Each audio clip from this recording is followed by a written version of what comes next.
ይህ የአንዱዓለም ጎሳና እናትየው ሲያለቅሱ የሚያሳየው ቪዲዮ በርካቶች እየተቀባበሉት ይገኛል። ይህ ቪዲዮ ሶሻል ሚዲያው ላይ ቤተሰቦች ስለዘፈኑ አዌርድ አልሆኑ። ቤተሰብ አላት፣ እናት አላት፣ አባት አላት።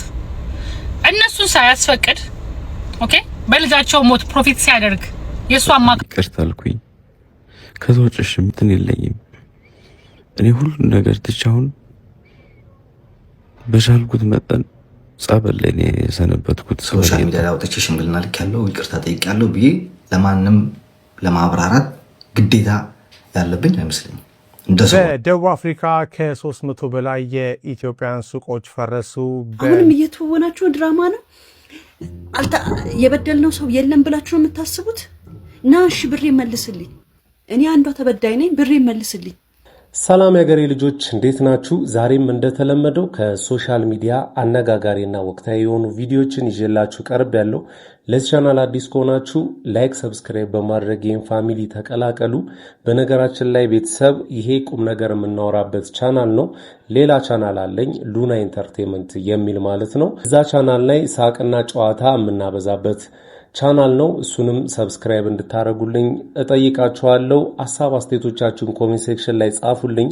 ወደ ዛሬ ቪዲዮቻችን እንሂድ። ኦቶናጅራቴ ነግረጅራቴ ባየነቱ ነው ዱጋዱበቹ አፍጅቹ ገሩን ጀኔ ዋን ጀኔ ቀኖ አዲካላሪሽ ዴል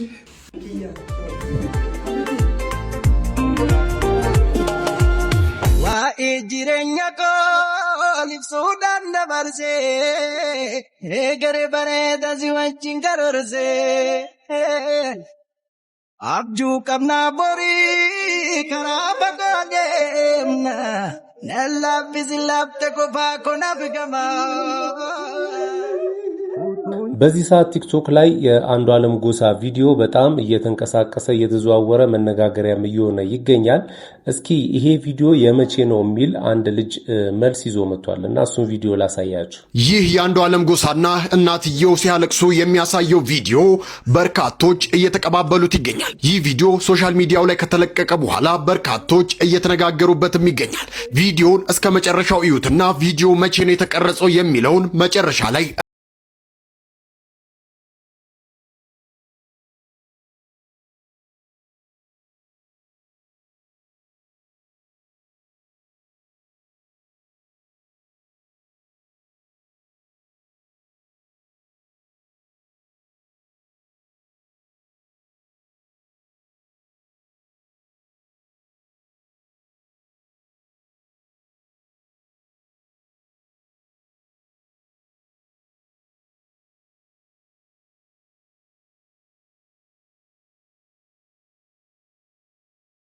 ቪዲዮ የተቀረጸው በ2025 በፈረንጆቹ ነው። ማለትም ከአንድ ዓመት በፊት ማለት ነው። በአራተኛው የአጫሉ ሁንዴሳ አዋርድ ላይ አንዱዓለም ጎሳ በምርጥ ሙዚቃ አልበምና በተለያዩ ዘርፎች የአጫሉ ሁንዴሳ አዋርድን አሸንፎ ነበር።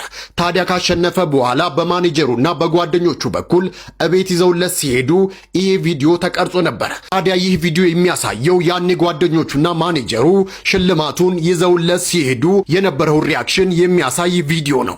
አሁን ላይ ይሄ ቪዲዮ እየተንቀሳቀሰ ይገኛል እና አንዳንድ ሰዎች ዘፈኑን ካወጣ በኋላ ያው ስለ ቀነኒም ስለዘፈነ ለሷ ማስተባበያ ነው ምናምን እያሉ እያወሩ ይገኛሉ እና ያውን ቪዲዮ አይደለም። እስኪ ሌላ ስለሱ የሚያወራ ቪዲዮ ደግሞ ላሳያችሁ። እኔም ብለው ኢትዮጵያውያን የቀነኒ ቤተሰቦች ስለዘፈኑ አዌርድ አልሆኑ። ቤተሰብ አላት፣ እናት አላት፣ አባት አላት። እነሱን ሳያስፈቅድ ኦኬ በልጃቸው ሞት ፕሮፊት ሲያደርግ የሷ አማካሪዎች፣ ሙዚቃ ፕሮዲዩሰሮች፣ ስፖንሰሮች ምን አስባችሁ ነው? አልገባኝም። ሰው ናቸው እኮ እነሱም ሰው ናቸው።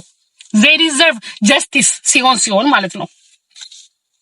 ማስረጃዎቹ መጣራት አለባቸው ብለው እስቲል ጥያቄ እያቀረቡ ለኢትዮጵያ ሕዝብ ለፍትህ ሚኒስትር አባትየው እየተመላለሱ ዛሬ እሱ ስለ ቀነኒ ዘፈን ይዘፍናል። how does it make sense?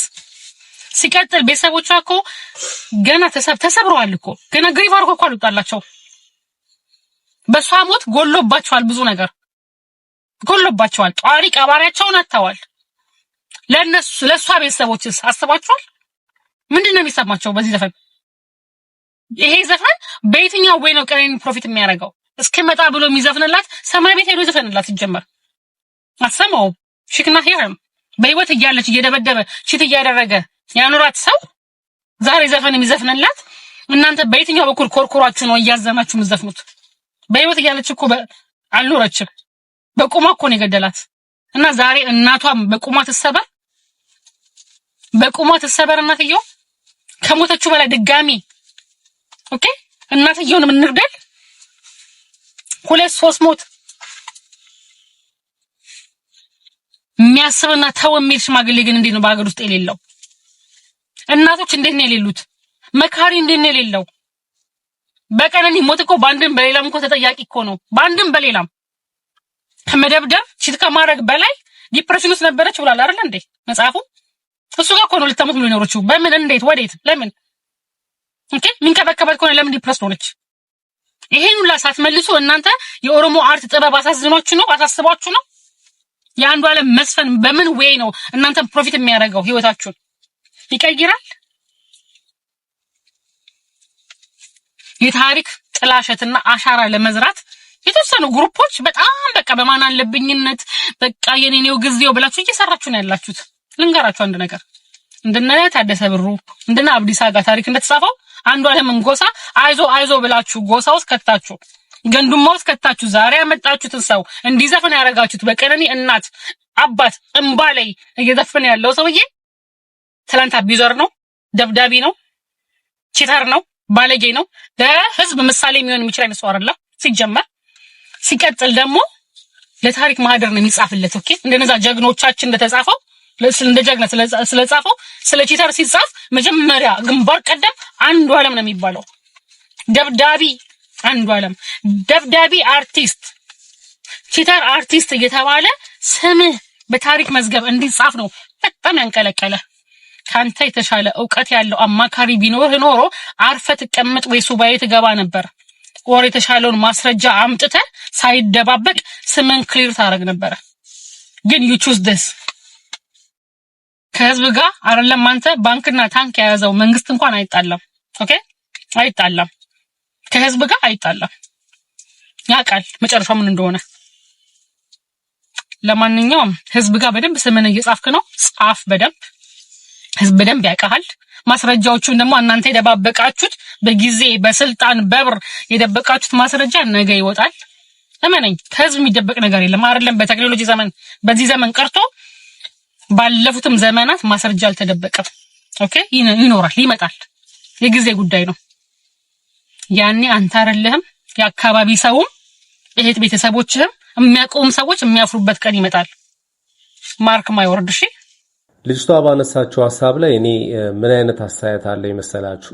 ማለት አብረው እስከኖሩ ድረስ በህግ ባይጋቡም እንደ ባልና ሚስት ነው እየኖሩ የነበሩትና እሱ አላደረኩም ብሎ ነው የሚከራከረው። እውነታውን የሚያውቀው ፈጣሪና እሱ ብቻ ናቸው። መስፈን አለበት የለበትም የሚባለው አዎ ገና ነው፣ ለመስፈን ገና ነው። ግን ስለሚስቱ መስፈን አይችልም የሚባለው ነገር ስህተት ይመስለኛል። ስለሚስቱ መስፈን መብቱ ነው። አደረገውም አላደረገውም ይሄ የኔ የግል ምልከታ ነው። እስኪ እናንተን ሐሳብ አስተያየት ኮሜንት ሴክሽን ላይ ጻፉልኝ። አዎ አንዱ ዓለም እኮ ለቀነኒ ያዝኖላት ዘፈን አወጣ። ሪሊ ጅል ምንድነው ግን የምትጃጃሉት? ማለት አንዴ ከሞተች ለምን ደጋግማችሁ እየገደላችሁ ቤተሰቦቿን እነዛን ምስኪኖችን ለምን ታደማላችሁ? እንደው እውነት ያዘነ ሰው በዚህ ፍጥነት ዘፈን አትሊስት ትንሽ እንኳን አትገፋው ለንግዱ? አንድ ዘፈን ሲወጣ እኮ ጊዜ ይፈጃል።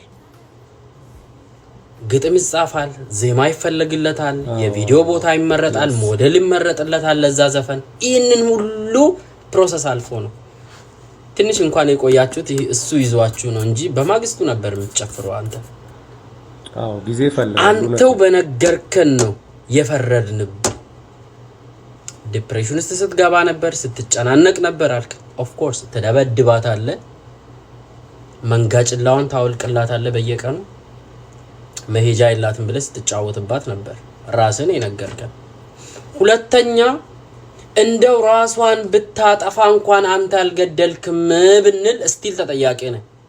ለምን ያንን ሁሉ እንድትሆን ገፋፋት? ለምን አሰቃያሃት? ለምን ዲፕሬሽን ውስጥ ከተትካት? አሁንም ሁለተኛ ደግሞ ይሄ ማህበረሰብ ራሱ ማለት ምን ሆናችሁ ነው? እዚህ ሀገር ሴሌብሪቲዎች ከህግም ከምንም በላይ ህዝብን ነው የሚፈሩት። ለምን ኮንሰርት ቢያዘጋጁ ስቴዲየም ባዶ ነው የሚቀርላቸው። ፖስት ቢያደርጉ ማንም ገብቶ ላይክ አደርግላቸው። በእንደዛ ነው የሚቀሩት እና ቶሎ ነው ይቅርታ የሚጠይቁት። የኛ ሀገሩማ ጭራሽ እየሄደ እያየ ምን እየተካሄደ ነው ያለ ቫይራል ያወጣለታል። አባካችሁ ስታዩ not interest በሉ። ወደ ዩቲዩብም ስትሄዱ እንደው የግራ መንገዳችሁን ድንገት እንኳን ፊት ለፊት ላይ ቢመጣባችሁ ወይ ሰው ሼር ካረጋላችሁ ሪፖርት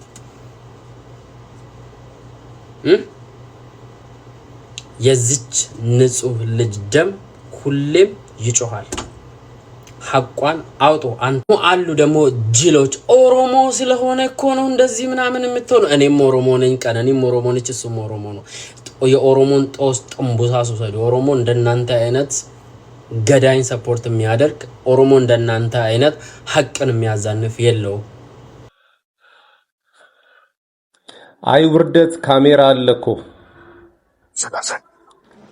እሺ እንታትን ወደ መሪ እሺ ሚስቶች እንኳን ደህና መጣችሁ። እንኳን ደህና ይሄ ፕሮግራም ጥያቄያችንን እንግባና ሚስት እቤት ውስጥ በብዛት የሚጠፋባት ዕቃ ምንድነው ብለን የጠየቅን። ሪሞት። ሚስት ለባብሳ ተኳኩላ ለመውጣት ምን ያህል ሰዓት ይፈጅባታል ብለን ነበር የጠየቅን። 30 ደቂቃ። ሚስት ከጋብቻ በፊት ለመጀመሪያ ጊዜ ያስተዋወቀች ማንን ነው ብለን ነበር የጠየቅን። መሲ ትንሽ ናት ጓደኛዬ። አሁን ወደ ውጤቱ እንሄዳለን ማለት ነው። አሜንና በለጠ 30 ነጥብ አምጥተዋል። አስተያየቱ አጫዋችና ፍቃዱ 25 ነጥብ አምጥተዋል። ትግስትና መክብብ ደግሞ 15 ነጥብ አምጥተዋል። ግን በመግቢያችን ላይ ምን ብለን ነበር? እንጃ ምንም አይነት እሺ በእጅም በድምጽም ምንም አይነት ምልክት ማሳየት አይቻልም ብለን ነበር አይደል? 30 ደቂቃ በለጠ ሪሞት አሜን እንደገባች ቁጭ ስትል ሪሞት 30 ብለ ስትናገር የድምጽና የምስል መረጃ ተይዞባል። ይህ ፕሮግራም እግዚአብሔርን ብዙ ሰው ከዚህ በፊት ተዋርዷልና ስንት ነው? 5000 ብር ወይ ደግሞ የሆነ ሪዞርት ወስዶ ነው አይደለም የሚያዝናኗቸው። እንደዚህ አይነት ውርደት ከሚገጥማችሁ ቢቀርስ እግዚአብሔር ምን ያህል ትተዋወቃላችሁ ነው አይደለ? ባልና ሚስት በቃ እዛ ጋር የምትጠየቁትን ጥያቄ መልሳችሁ ከተሳካ ተሳካ፣ ካልተሳካ ግን እንደዚህ የኢትዮጵያ ሕዝብ የሚያየው ፕሮግራም ላይ መዋረድ ከባድ ነው። እግዚአብሔር የሀበሻ ቀሚስ ለብሶ በአሜሪካ ጎዳናዎች የተገኘው አሜሪካዊ በዚህ ሰዓት መነጋገሪያ ሆኗል። በአሜሪካ ጎዳናዎች ላይም አንድ አሜሪካዊ የሴቶቻችንን ባህላዊ ሀገር ልብስ ወይም ደግሞ የሀበሻ ቀሚስ በመልበስ በነፃነት ሲንሸራሸር የሚያሳየው ይህ ቪዲዮ በማህበራዊ ሚዲያ ላይ እንግዲህ የብዙዎችን ቀልብ ስቧል። ይህ ክስተት በብዙዎች ዘንድም ፈገግታንን እንዲሁም ደግሞ መገረምን የፈጠረ ሲሆን የተለያዩ አስተያየቶችም እየተሰጡበት ይገኛል። አንዳንዶች ልብሱ የሴቶች መሆኑን ሳያውቅ በውበቱና እንዲሁም ደግሞ በምቾቱ ተስቦ ለብሶት ይሆናል ሲሉ፣ በአንጻሩ ሌሎች ደግሞ ቤት ውስጥ ያገኘውን ልብስ ዝም ብሎ አንስቶ ለብሶት ሊሆን ይችላል በማለትም በጨዋታ መልክ እንግዲህ ሀሳባቸው ሲሰጡበት ተስተውለዋል። ምክንያቱ ምንም ይሁን ምን ይህ የሀገራችን ባህላዊ አልባሳትም ውበትንና ምቾት ድንበር ተሻጋሪ መሆኑን እንግዲህ ለዓለም ያሳየ ሆኗል። ታዲያ እናንተስ ስለ ግለሰቡ አለባበስ ምን ትላላችሁ? እስኪ ሀሳባችሁን አጋሩኝ። ምናልባት ተመሳሳይ ጾታ ቢሆንስ ሰውዬ ቀሚስ ለምን ይለብሳል እንዴ? የሀበሻ ልብስ የወንድም አለ አይደለ? ምናልባት እንደዛ ይሆናል ብዬ አስባለሁ። እስኪ በጣም ይቅርታ አልኩኝ። ከዛ ውጭ እንትን የለኝም። እኔ ሁሉን ነገር ትቻውን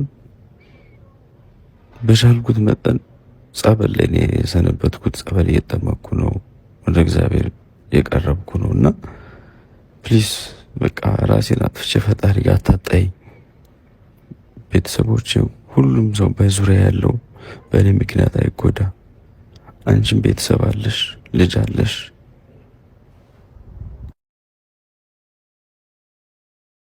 ይሄ ድምጽ እንግዲህ ከዚህ በፊት የሳሚ እናት የምትባሏን ታስታውሷታላችሁ በእርግጠኝነት።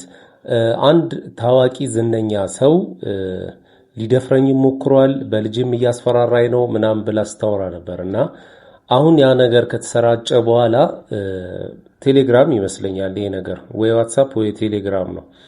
በዛ ነው እንግዲህ ሜሴጅ ላከላትና ይሄ ድምጽ ደግሞ አብዛኞቹ ሰዎች ምን እያሉ ነው? አንድ ሰውን አስቀምጠዋል። የሆነ የድሮ አርቲስት ነው፣ መላጣ ነው። ከገባችሁ እንግዲህ መላጣ የሆነ የድሮ አርቲስት ወፈር ያለ ሰውዬ እሱ ነው እያሉ ነው እንግዲህ። ቴዲ እንግዳ ሰው አይደለም እየተባለ ይገኛል። እስኪ ጽሁፉን ላንበበላችሁ። ሴቶች ላይ የምትቀልዱ ጸበል ጀምሩ ትፈወሳላችሁ። እሱም ጥፋቱን አምኖ ጸበል ጀምሯል ይቀጥላል ትላለች። ከቮይሱ በኋላ እስኪ አሁን የላከውን ቮይስ አልሰማውም፣ ስልኬ ቮይስ አይከፍትም ሶሪ አለችው። ኢትስ ኦኬ አም ጎይንግ ቱ ሱሳይድ ማይሰልፍ ኢሚዲየትሊ ታንክ ዩ። ከዛ እሷ ምን አለችው? ዋይ ዩ አር ኖት ጎይንግ ቱ ዱ ዚስ። እሱ ምን አለ? ሹር ዚስ ኢዝ ማይን ፋሚሊ ኤንድ ስታፍስ ላይፍ። እኔ ከይቅርታ በላይ ምን ላድርግ እችላለሁ? እሷ ምን አለችው? ዱ ዩ ኖው ሃው መኒ ናይትስ ዛት አይ ሃቭ ይልና የሆነች ነገር ሸፍኖታል። ዳውን ኤንድ ዲፕረስድ ይላል። እና የሳሚ እናት ምን እያለች ነው? ይቀጥላል ብላለች። ማንነቱን ግን እስካሁን ድረስ እንደምታሳውቅ አልተናገረችም። የምታሳውቀው ከዚህ በላይ ጫና ካበዛባት በህይወቷ ላይ መጥፎ ነገር ለማድረግ ካሰበ ድጋሚ ነው ማንነቱን አሳውቃለሁ ስትል የነበረው። አሁን የደረሰኝ ልብ የሚሰብር መረጃ አለ። በአርባ ምንጭ ከተማ በተካሄደ የክረምት ውድድር ላይ በሜዳ ውስጥ በተፈጠረ ያልታሰበ ግጭት ወጣቱ አጥቂ ጸጋዛብ ማን ያዘዋል በደረሰበት ከባድ የክርን ምት አይኑና የአይኑ ዙሪያ አጥንቶች ሙሉ በሙሉ ተሰብረው ለከፍተኛ አደጋ ተዳርጓል። ኳስን በፍቅር የተከተለው ይህ ወጣት ዛሬ በቅዱስ ጳውሎስ ሆስፒታል አልጋ ላይ ወድቆ ብርሃኑን ሙሉ በሙሉ ላለማጣት በስቃይ ውስጥ እየታገለ ይገኛል። የሱ ህልም ወደ ሜዳ ተመልሶ መጫወትና ቤተሰቡን ማስተዳደር ነው። እባካችሁ በዚህ በወንድሙ ስም በተከፈተ አካውንት አቅማችን የፈቀደውን ያህል ደግፈን የዚህን ወጣት ብርሃን እንታደግ ሲሉ ቤተሰቦቹ በተማጽኖ ይጠይቃሉ። ሲጀመር ለጊዜው እኛ ሀገር ላይ ኳስ አያስፈልግም ብዬ ከሚያምኑ ሰዎች መሃል እኔ አንዱ ነኝ። እርግጫ በቃ ይሄ ተንኮል አለ አይደለ? ያንን ተጋጣሚውን ለመስበር ሆን ተብሎ እያደረጉ ያሉ ተጫዋቾች አሉ። በዛ ላይ በዘር ተከፋፍለው አሉ፣ በሃይማኖትም ምናምን በቃ የሚቀፍ ነገር ላይ ነው ያሉት የኛ ሀገር ኳስ ተጫዋቾች ማለት ነውና ለጊዜው አቆመውት። ያው ይሄን ነገር ስል የሚደብራችሁ ሰዎች ብዙ ሰዎች አላችሁ፣ ግን የትልልቆቹ ለጊዜው አቆመውት ትንንሾች ላይ ቢሰራ ጥሩ ነው ብዬ አምናለሁ። ሰውዬ ያለምንም ሹፌር ራሱን በራሱ መንዳት የሚችል ቴስላ መኪናውን በአንድ ነገር ለመፈተን ያስባል። ወዲያውም መኪናውን እንዲህ ሲል ይጠይቀዋል። ቴስላ እባክህ ከዚህ በፊት ጭራሽ ጀበት ወደማላውቀው ቦታ ወሰደኝ። መኪናውም ጥያቄውን ተቀብሎ መንቀሳቀስ ይጀምራል። መጀመሪያ ላይ መኪናው ሰውየውን በሚያውቃቸው መንገዶች ላይ እየወሰደው ስለነበር በልቡ ምን አስቦ ነው የመኪና በዚህ መንገድ እኮ ሄጄበት አውቃለሁ እያለ ነበር። ነገር ግን መጨረሻ ላይ ወዴት እንደሚወስደው ተመልከቱ። ወደ ጅም ቤት ፕላኔት ፊትነስ። በደቡብ አፍሪካ ከ300 በላይ የኢትዮጵያን ሱቆች ፈረሱ። በሚሊዮኖች የሚቆጠር ንብረት ወደመ። ከወደ ደቡብ አፍሪካ የተሰማው አሳዛኙ መረጃ ምን እንደሚል በአጭሩ ነግራችኋለሁ። በደቡብ አፍሪካ ጆሃንስበርግ ማዕከላዊ ክፍል በሚገኘው ማርብል ታወርስ ግቢ ውስጥ በኢትዮጵያን የሚታደሩ በመቶዎች የሚቆጠሩ የኮንቴነር ሱቆች መፍረሳቸው ከፍተኛ ውዝግብና ቁጣ ቀስቅሷል። የጆሃንስበርግ ከንቲባ ዳዳ ሞሬሮን በቦታው ተገኝተው ሱቆቹ ህገወጥና ለደህንነት አስጊ ናቸው፣ የፍርድ ቤት ትዕዛዝንም አልጠበቁም በማለት የማፍረስ ዘመቻውን አስጀምረዋል። የደቡብ አፍሪካ የኢትዮጵያን ማህበር ሊቀመንበር ጆን ከበደ እንደገለጹት ፈረሳው ያለምንም ቅድመ ማስጠንቀቂያ ነው የተካሄደው። ከተጎዱት ሱቆች መካከል 90% የሚሆኑት በኢትዮጵያውያን የሚታደሩ ናቸው። ቢያንስ 300 የሚሆኑ ኢትዮጵያውያንም የችግሩ ሰለባ ሆኗል። ነጋዴዎች ንብረታቸውን ማውጣት ስላልቻሉ በሚሊዮን የሚቆጠር ራንድ የሚያወጡ ዕቃዎች አብረው ፈርሰዋል። ንብረቱን ለማውጣት የሞከረ አንድ ኢትዮጵያዊም መታሰሩን ከስፍራው ለዘሐበሻ የደረሰው መረጃ ያስረዳል። ውዝግቡ ይበልጥ የከረረው የከተማው ከንቲባ ከተጎዱት ነጋዴዎች ጋር ለመነጋገር ቀጠሮ ይዘው ቢገኙም ከንቲባው ሳይመጡ ቀርተዋል። የአፍሪካ ሀገራት ግን ደቡብ አፍሪካን ማግለል አለባቸው። በጠቅላላ በቃ ብቻዋን መቅረት አለባት ብዬ አስባለሁ። ለምን እነሱ ራሱ ጥቁር ሆነው ነጭን ሳያስወጡ አፍሪካን ማስወጣት ምን ማለት ነው? ስራና ክህሎት ሚኒስቴር ስራ በሌለበት ሀገር ላይ ምንድነው የሚያደርገው? ለራሳችሁ ስራ ፈጥራችሁ ሙልጭ አድርጋችሁ በላችሁ። እኔ ዛሬ አመት ነው ብርሃኑ የሚባለው እዚህ በቀይ ያሰመርኩበት ሰውዬ መረጃው ደርሶኛል በድምጽ 23 ሺህ ብር ነው የሚቀበለው አንድ ኪዋር ኮድ እያተመለው ወረቀቱ ላይ። ስራና ክህሎት ሚኒስቴር አያውቃቸውም። ወደ 18000 ሰዎችን ልኳል ብሎ ማስረጃ ሰጥተው የነበር መረጃ። ያ ማለት ስንት እንድበር ተቀበለ ተቃለ 23 ሺህ ብር ነው። ወደ 400 ሚሊዮን ብር የዛሬ አመት ላይ ተቀብሏቸዋል። ይሄ ሰው ያውቃል፣ ግለሰቦች ያውቃሉ። ይሄን አሁን ባለስልጣናት አታውቁም። እኔ ሲጀመር እና ስራና ክህሎት ሚኒስቴር ለራሳችሁ ነበር ስራ የፈጠራችሁት እና እንዴት ነው ስራ ጥሩ ነው መባል ያለባችሁ? ለሰው ስራ ትፈጥራላችሁ ሲባል ምንም እኔ ራሱ ተመዝግቤ ነበርኩ። ኤምኤምኤስ ምናምን የሚባለው ላይ ወደ ውጭ ሀገር ስራ ያመቻቹልኛል ብዬ ሀገር አለኝ ብዬ ተመዝግቤ ነበር። ወይ ጉድ! ዲንቄ ማለት የራሴን ዘመድ መላከ አንሶ እንደገና በህገወጥ መልክ ተቋሙ የማያውቃቸውን ሰዎች ኪዋር ኮድ ለው ላይ ያተምክ ሰው ትልካለህ። እኔ ብቻ ሳቅ እንግዲህ ወደ 400 ሚሊዮን ብር ሰርቷል ብርሃኑ። እግዚአብሔር ለኔ ድረስ መረጃ ነው። ይሄ የስራና ክህሎት ሚኒስቴር ዜጎችን ወደ ውጭ ሀገር ነው የሚልከውና እኔ በእኔ አቅራቢያ ያሉ ማንም ሰው በዚህ ድርጅት በዚህ ሚኒስቴር ሄድኩኝ ያለ የለም። ግን ኑ ተመዝገቡ ምናምን እያሉ ብዙ ጊዜ ይለፈልፋሉ። ኖር ሻላቅም ግን በተሰበሰበበት መሃል ይቅርታ ጠይቄያለሁ። ግን እኛ የሰው ስለሆነ እንደ ሰው ፍጥር ጥሩ ነገሩን ብቻ ሳይሆን የሰው ባህሪ ስለሆነ ጥሩ ነገሮችን ደግሞ አይመጡልንም ቲክታክ ላይ። ይሄ ቲክታክ ስራ ነው። ይቅርታ ደግሞ ከ5-6 ጊዜ በላይ ሽምግልና ልኬያለሁ። በአካል 2 ጊዜ፣ በስልክ ብዙ ሰዎች ማለት ነው። እዚህ ሶሻል ሚዲያ የምታዩቸው ሰዎች ትላልቆች ሰዎች የምትሏቸውን በሙሉ ልኬያለሁ።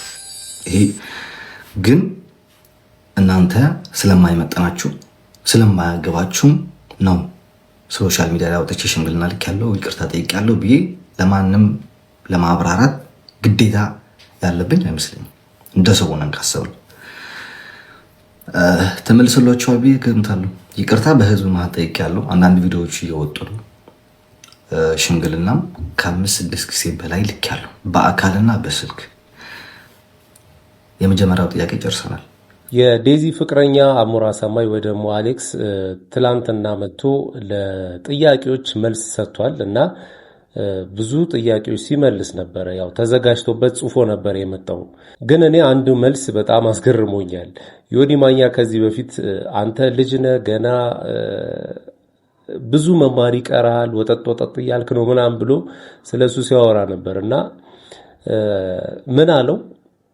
እናንተ አውሩ፣ እናንተ ለሽቀላችሁ ብዙ ነገር አድርጉ እና እናንተ ሩጡልን ብሎ ነው መልስ የሰጠውና ተመችቶኛል። እኔ ስናገር ነበረ ከዚህ በፊት ይሄ ሰውዬ እያወራ ያለው መጀመሪያ ስለነሱ ጥሩ ነገር አወራ። ከዛ በኋላ መጥፎ ነገር ሲያወራ ሰማሁኝ እና ለእናንተም አቀረብኩኝ። ይህ ሰውዬ ስለነሱ እያወራ ያለው ላይቭ እሱ ጋር መጥተው መልስ ስላልሰጡ ነው እና አውቆ ነው ስለነሱ ነገር እያወራ ያለው ብዬ ተናግሬ ነበር። ይኸው ማስረጃው መልሱም ይኸው ራሱ መጥቶ ልጁ ተናገረ። ይቅርታ ዛሬ ስሜታዊ ሆኜ ነው የመጣሁት። በጣም ይቅርታ። ባልቀርጽ ሁሉ ደስ ይለኝ ነበር፣ ግን አልቻልኩም።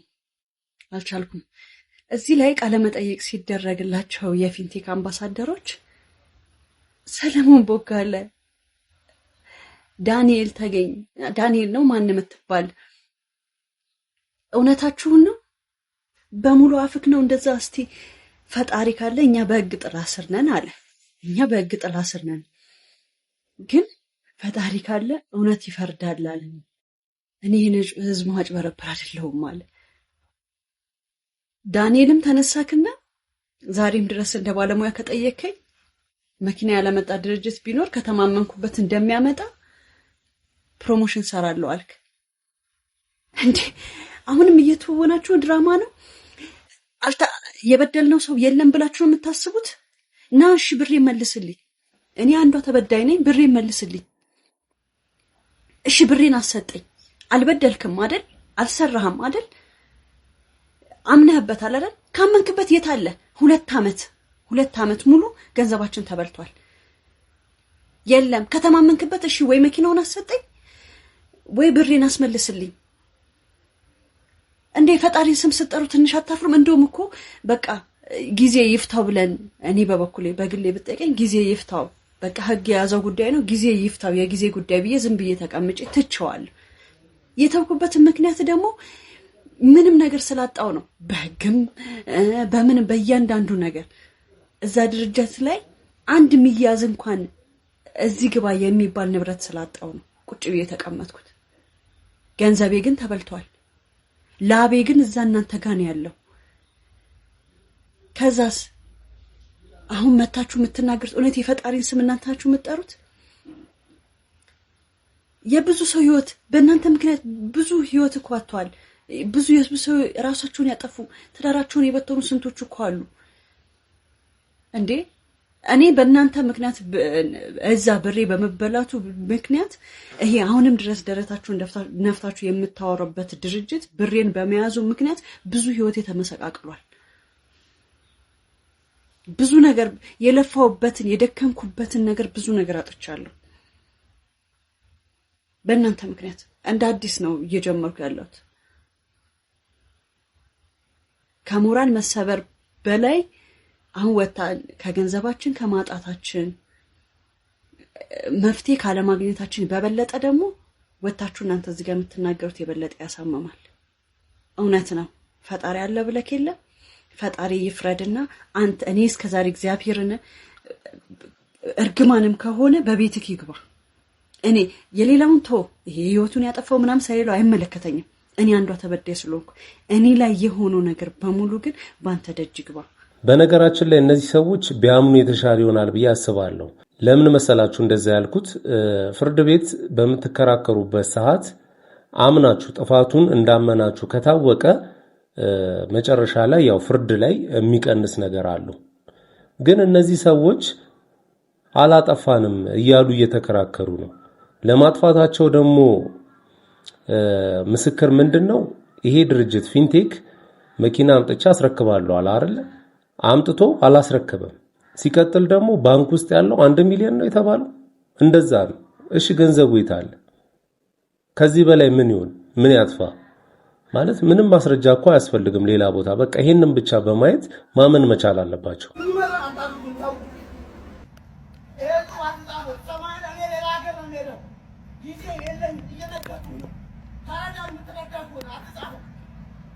ይህን ቪዲዮ በርካቶች ልካችሁልኛልና አንዳንድ ጊዜ ህጉ ለማስተማር ነው መሆን ያለበት፣ ለመቅጣት ብቻ መሆን የለበትም። እኛ ሀገር ለመቅጣት ነው፣ በቃ መቅጣት ነው ዋናው ፐርፐዙ። ሰውየውን ግለሰቡን ከስተቱ እንዲማር ሳይሆን መቅጣት። ሰውም ደግሞ ካልተቀጣ ወይም እንዲደረጋል ቅጣት አለው ካልተባለ ያው ጥፋተኝነቱን አይተውም። ዞሮ ዞሮ ግን አንዳንድ ጊዜ ከህጉም በላይ ይሄ ሰውነት ሰባዊነት የሚባለውን ነገር ማስቀደም ተገቢ ነው። ጠቅላይ ሚኒስትሩ ሰው ሁኑ ብሎ የሚላችሁ አንደኛው የማዘን ይሄ ሰውያውን ቪዲዮ ሌላ ሀገር ነው የሚሄደው እያለህ ነው። በቃ ያን ትረዳውና በዚህ በኩል ይሄን ጥፋት እንዳታረግ ብለህ መክረህ እኮ ትለቃለህ። ምንም ችግር የለውም ማለት አንዳንድ ጊዜ ሰባዊነት ይሄ ሰውነት የሰውየው ያለበትን ችግር መረዳት የጤነኝነት ነው በነገራችን ላይ እንጂ አሁን አንዳንዶቻችሁ አላችሁ ከተማ እንደፈለጋችሁ ታጠፉና ስትቀጡ ዋሽንት ታረጉና ይሁት የዘንድሮ መንግስት ህግ ነው ትቀጣለህ። ግን ደግሞ አንዳንድ ጊዜ መረዳት እኔ አሁን የዚህ ሰውዬ እባክህ ከከተማ ውጭ ሩቅ ሀገር ነው የሚሄደው እያለው እየለመነው ነው ብታልፈው ምንም ማለት አይደለም። እና አንተንም እየወቀስኩ አይደለም አክቹሊ እንትኑንም ተራስከባሪውን እንትን እያልኩት አይደለም እየወቀስኩት ሳይሆን አንዳንድ ጊዜ ሰባዊነት የሚባል አለ። በቃ ሰው በመሆን ብቻ አንደርስታንድ አድርገኸው የምትረዳው ልታግዘው የምትችለው ወይ ልታስተምረው ሰው ምርር ብሎ ተስፋ እንዲቆርጥ ማድረግ እኮ አይደለም። ውሃ ጠጡ። የኛ ሰው ደግሞ ምን አለ መሰለ አብዛኛው በቅጣት ነው ምናምነው ከኔ ጭምር ማለት ነው በቅጣት ነው ምናምነው ካልተቀጣን በቃ ማጥፋታችንን አናቆም አሁን ይሄ ልጅ ማለት ነው ምናልባት እኔ ቪዲዮን አላየሁትም ህገወጥ እንደሆነ እንደሚያስቀጣ ያወቀ ሊሆን ይችላል ጥፋቱን የፈጸመውና አንዳንዴ ይበል ያሰኛል ግን ሰዎቹን ደግሞ ስታያቸው ደግሞ አንዳንድ ጊዜ ያሳዝናሉ ማለት ወዶ አይደለም እንደዛ የሚያደርጉት የሚያጠፉትም አንዳንዱ በቃ ኑሮን ለማሸነፍ ነው የሆነ ነገር ይጎላል እንደዛ ካልተሰራና አንዳንዱ ላይ መፍረድ ይከብዳል አንዳንዱ ላይ ደግሞ እሰይ እንኳን ቀጣው ምናምን ያስፈላል ይሄን ጉዳይ ደግሜ ሐሳብ ልስጥበት የሆነ ነገር ለመስራት አስበህ አንድ ፕሮጀክት ለማድረግ አስበህ ስለዛ ፕሮጀክት ብዙ ባወራህ ቁጥር I think ሰውነትህ ውስጥ የዶፓሚን መጠን ይጨምራል በማውራት ብቻ ፓርትሊ satisfied ትሆናለህ ትደሰታለህ ትረካለህ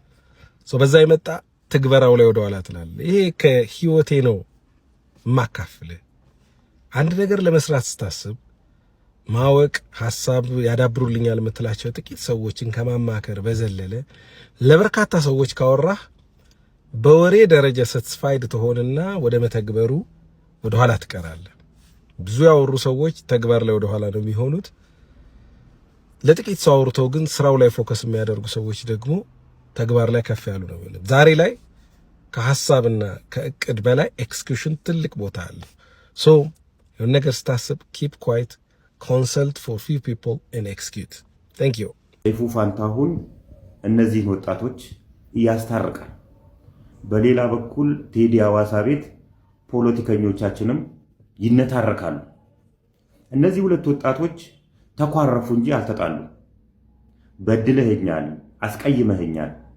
እንደዚያም ቢሆን አንተ ትሻለኛለህ እወድሃለሁ አፈቅርሃለሁ ትለዋለች ግን ማይንገርህ እንድነግርህ ማን ይሰደኝ ወዳንተ በድዬሻለሁ አስቀይሜሻለሁ ይቅርታ እንድልሽ ማን ያገናኘኝ ሽማግሌ ማጣት እኮ በእነዚህ ሁለት ወጣቶች መካከል ሽማግሌ በማጣት ምክንያት ይሄን የመሰለ ፍቅር ልናጣ ነበር ማለት ነው የሀገራችንም ጉዳይ ይሄ ይመስለኛል ተኳርፈናል እንጂ አልተጣላንም ከልብ ይቅርታ የሚል ሰው ከልብ ይቅርታን የሚቀበል ሰው ከዛን የሚያገናኝ ሽማግሌ ጦት ነው ፖለቲከኞቻችንም እኮ እርስ በርስ ይነጋገራሉ ግን ተኳርፈዋል ያንን ኩርፊያ የሚያገናኝ ሰው የሚያነጋግር ሰው እጦት ነው በእንጂ የሚያገናኝ ሰው እጦት ምክንያት ይሄን የመሰለ ፍቅር ልናጣ ማለት ነው እና ሰይፉ ፋንታሁን ከሰሞኑ ወከባ ከሰሞኑ ጭቅጭቅ ወተን ወደ እንደዚህ አይነት ፍቅሮች እንድንገባ ስላረከን እናመሰግናለን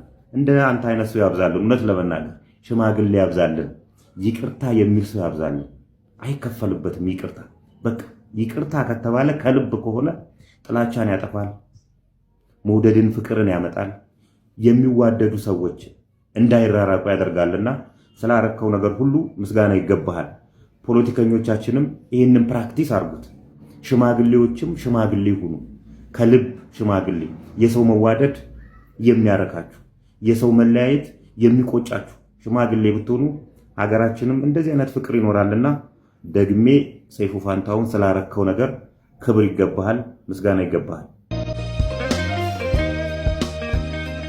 ስለነዚህ ልጆች ሰው ሲያወራ ሰምቻለሁና ምንድነው ይያሉ የሚገኙት ልጅቷ ያው በማላቸው ያለውን ነገር ምናምን አላቅም ምን እንደተፈጠረም አላቅም ግን ልጅቷ ስትወልድ ይጣሉና ይለያያሉ ዞሮም አላያትም በመትወልድ ሰዓት ምንም አይነት ነገር አረዳትም ነው ልጁ ደግሞ የዛን ሰሞን በአይዶል 1 ሚሊዮን ብር አሸንፎ ነበር ምናምን እና ጭራሽም ትዝም አላለችውም ነው ከዛ በኋላ በቲክቶክ ላይ እሷ ያወራች ምናምን ተፈመሰና ሰይፉም ያቀርባታል እንግዲህ ሁለቱንም ደግሞ በሳምንቱ ወይ በ15 ቀኑ አቀረባቸው ትላንትና አስታረቃቸው እና በዚህ ላይ አስተያየት ምን እየሰጡ ይገኛሉ ሰዎች ይቅርታው ውሸት ነው ጥሩ አይመስለኝም መታረቃቸው ስትፈምስ ነው የመጣው ምናምን እያሉ ብዙ ኔጌቲቭ ነገር እየተናገሩ ይገኛሉ እንግዲህ ምንም ሆነ ምንም የልጇ አባት ነው ወደፊት ጥሩ ነገር ካሳለፉ ትዳራቸው ሰላም የሚሆን ከሆነ ይሁን ያለፈው ነገር አልፏል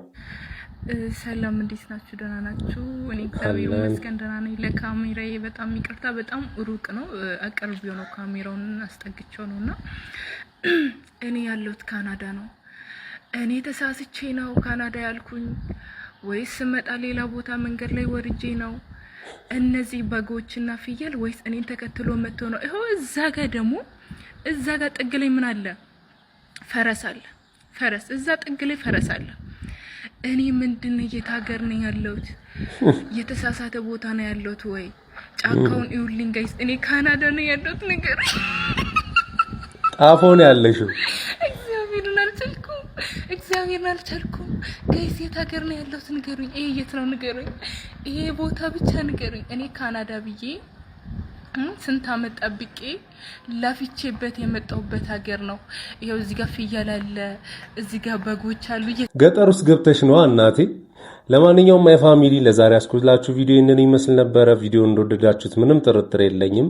እስካሁን ድረስ አይታችሁ ላይክ ካላደረጋችሁ ላይክ አድርጉ። ሌላ ጊዜ በተሻለ ቪዲዮ እስከምንገናኝ ድረስ ማጣት አያግኛችሁ፣ ማግኘት አይለፋችሁ። ሰላም ሁኑልኝ።